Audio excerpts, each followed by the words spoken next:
Hello दोस्तों, आपका स्वागत है संपादकीय हिंदी डिक्टेशन में। इसी तरह के डेली नए और सबसे पहले वीडियो के लिए मेरे चैनल को लाइक करें, शेयर करें और सब्सक्राइब करें। बेल आइकन पर क्लिक करें ताकि हमारे वीडियो के नोटिफिकेशन आपको सबसे पहले मिल जाए। डिक्टेशन 5 सेकंड में स्टार्ट होगा। 5, 4, 3, 2, 1, start. भारतीय अर्थव्यवस्था की दशा को लेकर रिजर्व बैंक ने जो तस्वीर पेश की है वह चिंताजनक है। केंद्रीय बैंक यह बता पाने की स्थिति में भी नहीं है कि हालात सामान्य कब तक होंगे। रिजर्व बैंक ने अपनी सालाना रिपोर्ट में साफ कहा है कि अर्थव्यवस्था पर दूसरी लहर का असर लंबे समय तक बना रहेगा। यानी पिछले सवा साल में महामारी की मार से पैदा हालात भी रिजर्व बैंक की आशंकाओं की पुष्टि कर रहे हैं। जाहिर है देश अर्थव्यवस्था के मोर्चे पर अनिश्चितता के भंवर में है। इससे बाहर आना कम बड़ी चुनौती नहीं है। रिजर्व बैंक ने भी इस बात को माना है। देशी विदेशी रेटिंग एजेंसियों, अंतर्राष्ट्रीय मुद्रा कोष और विश्व बैंक तक ने भारत को लेकर आर्थिक वृद्धि के अपने अनुमान कम कर दिए हैं। यह अलग बात है कि सरकार लगातार दावे कर रही है कि अर्थव्यवस्था की बुनियाद मजबूत है, कहती रही है कि संकट तत्कालिक है और जल्द ही भारत अच्छी वृद्धि दर हासिल करने की स्थिति में आ जाएगा। पर बड़ा सवाल है कि यह होगा कैसे। पिछले 14 महीनों में देश दूसरी बार पूर्णबंदी जैसे हालात झेल रहा है। बीते साल की पहली तिमाही में बंदी के कारण ही सकल घरेलू उत्पाद यानी जीडीपी दर 0 से 24% नीचे आ गई थी। इस बार दूसरी लहर से निपटने के लिए राज्यों ने अपने अपने हिसाब से बंदी और सख्त प्रतिबंध जैसे कदम उठाए। ज्यादातर राज्यों में 7 हफ्ते से काम धंधे बंद पड़े हैं। ऐसे में इस साल भी अर्थव्यवस्था की हालात क्या रहेगी इसका अनुमान सहज ही लगाया जा सकता है। पिछले साल छोटे और मझौले उद्योगों के साथ बिजली, सीमेंट, कोयला खनन, उर्वरक, तेल और प्राकृतिक गैस व विनिर्माण जैसे प्रमुख क्षेत्रों का बाजा बज गया था। लेकिन इस बार दूसरी लहर के कारण छोटे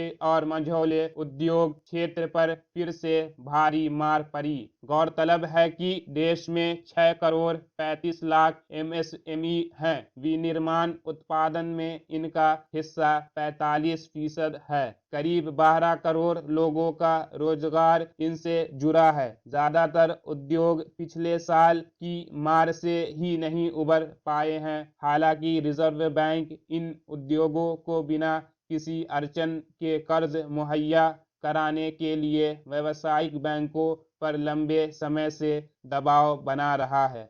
कई रियायतों की घोषणा भी की है, लेकिन ये सब फलीभूत नहीं हो पा रही हैं। इसमें संदेह नहीं कि जब तक बाजारों से बंदी का दुष्चक्र खत्म नहीं होगा तब तक उद्योग पूरी ताकत के साथ चालू नहीं हो पाएंगे। अर्थव्यवस्था में जान फूंकने के लिए बेशक रिजर्व बैंक की कोशिशों में कमी नहीं है। केंद्रीय बैंक इस हकीकत से अनजान नहीं है कि जब तक मांग नहीं निकलेगी, खपत नहीं बढ़ेगी और निवेश नहीं होगा तब तक अर्थव्यवस्था की गाड़ी पटरी पर ला पाना मुमकिन नहीं है।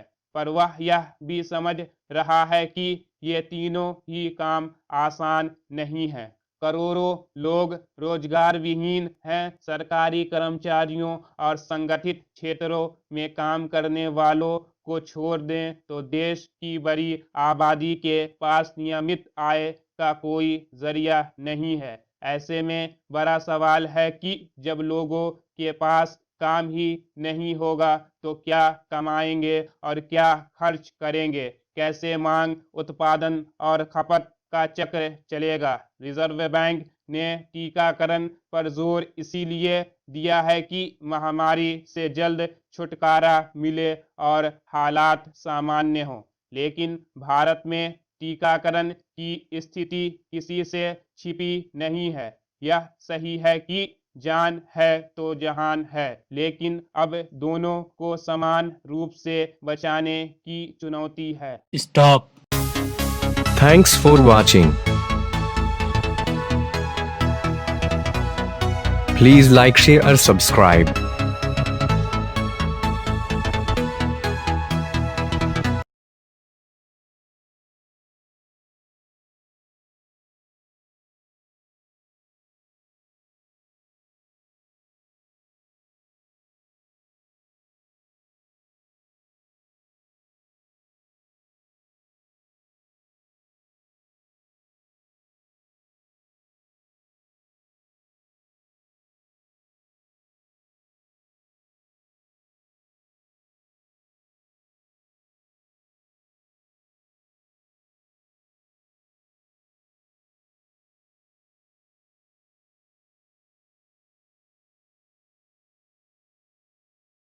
Stop.